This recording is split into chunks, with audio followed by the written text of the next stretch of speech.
জীবনে হাজারটা কষ্ট কিংবা ব্যর্থতার পরেও দিন শেষে হতাশ হওয়া যাবে না। কয়েক বছর আগে পত্রিকায় একটা খবর পড়েছিলাম, একটা লোক 16 টাকা থেকে কিভাবে কোটিপতি হয়েছিলেন। আজ আমি আপনাদের সাথে এই মানুষটার 16 টাকা থেকে কোটিপতি হওয়ার গল্পটা শোনাবো ইনশাআল্লাহ।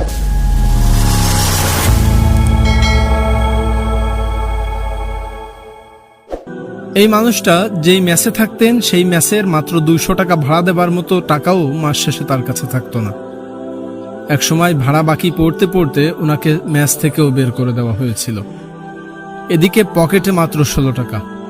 মানুষটা এতটাই হতাশায় ছিলেন যে নিজের ডিগ্রির সার্টিফিকেটগুলো আগুনে পুড়িয়ে দিয়ে অবশেষে রাস্তার পাশে একটা হোটেলে রাঁধুনির কাজ করতে শুরু করেছিলেন। একসময় সেখান থেকে আস্তে আস্তে সেই কাজের পরিধি বাড়াতে থাকেন। সময় গড়িয়ে গড়িয়ে প্রায় 20 বছর পার হয়ে যায়। সেই লোকটাই এখন ঢাকার শহরে নাম করা 5টা রেস্টুরেন্টের মালিক। আমরা ভারতের বলিউড সুপারস্টার অক্ষয় কুমারকে তো অনেকেই চিনি। এই মানুষটার অতীত নিয়ে একটু ঘাটাঘাটি করে দেখলাম।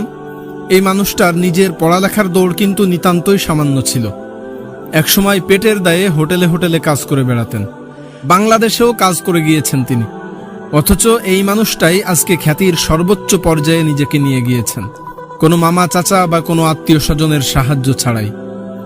আমার পরিচিত এক বড় ভাই আছেন। তিনি প্রথম, দ্বিতীয় এবং তৃতীয় পেশাগত পরীক্ষায় কোনোটাতেই একবারে পাশ করতে পারেন নাই। একদিন আমাকে বলছিলেন, রায়হান, মনটা চাই মরে যাই, জীবনে এত লেখাপড়া করে কি করলাম? এ পর্যন্ত না পারলাম নিজের জন্য কিছু করতে, না পারলাম নিজের পরিবারের জন্য কিছু করতে। আমি এই মানুষটাকে সেদিন আর সান্ত্বনা দিতে পারিনি, কারণ আমি জানি পোড়া কয়লায় পানি ডাললেও কোনোদিন সেটা সাদা পাথর হবে না। শুধু বলেছিলাম, ভাই লেগে থাকেন, হাল ছাড়লেই তো সব শেষ হয়ে যাবে। মজার কথা হলো, সেই ভাই তার পরের বছর বিসিএস এ চান্স পেয়ে বর্তমানে সম্মানের সাথে একটি ভালো পোস্টে আছেন।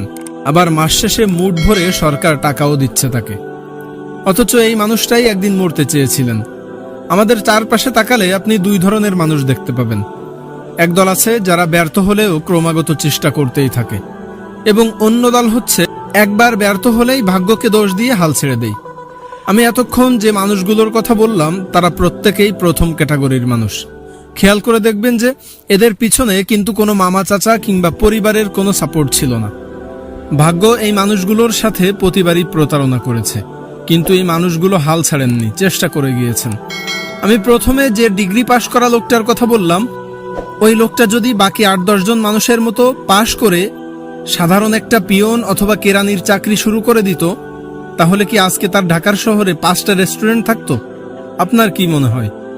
যদি ভাগ্য তার সাথে বারবার প্রতারণা না করত, তাহলে হয়তো এই মানুষটার মাঝে বড় হবার সেই জিদটা কোনোদিনই আসতো না। তাই আমাদের রক্তে জিদ নামের একটা জিনিসের খুবই দরকার। আমাদের ছোটকাল থেকে শেখানো হয়, তুমি এটা পারবে না, ওটা পারবে না, এটা তোমার দ্বারা সম্ভব না, ওটা তোমার দ্বারা হবে না। কিন্তু মনে রাখবেন, যে জীবনে কোনোদিন ব্যর্থ হয়নি সে জানে না সফলতার মানেটা কি। তাই জীবনে হাজার কষ্ট কিংবা ব্যর্থতার পরেও দিন শেষে হতাশ হওয়া যাবে না, বিশ্বাস রাখতে হবে। এই কষ্টটাও হয়তো আল্লাহ পাক রব্বুল আলামিন আপনাকে দিয়েছেন জেতানোর জন্য। সফলতা পাওয়ার জন্য সবথেকে গুরুত্বপূর্ণ যে কাজটি আপনার করতে হবে সেটা হচ্ছে সর্বাবস্থায় আল্লাহ পাক রব্বুল আলামিনকে নিজের অভাব অনটনের কথা বলে যেতে হবে, এবং পরিপূর্ণ বিশ্বাস রাখতে হবে যে মালিক আমাকে এটা দিবেনই দিবেন ইনশাআল্লাহ। এবং মালিকের কাছে চাইতেও হবে বড় বড় জিনিসগুলো, যদি সেটা হালাল হয়। আল্লাহ আমাদের প্রত্যেকের মনের নেক উদ্দেশ্যগুলো এবং স্বপ্নগুলো পূরণ করুন, আমিন।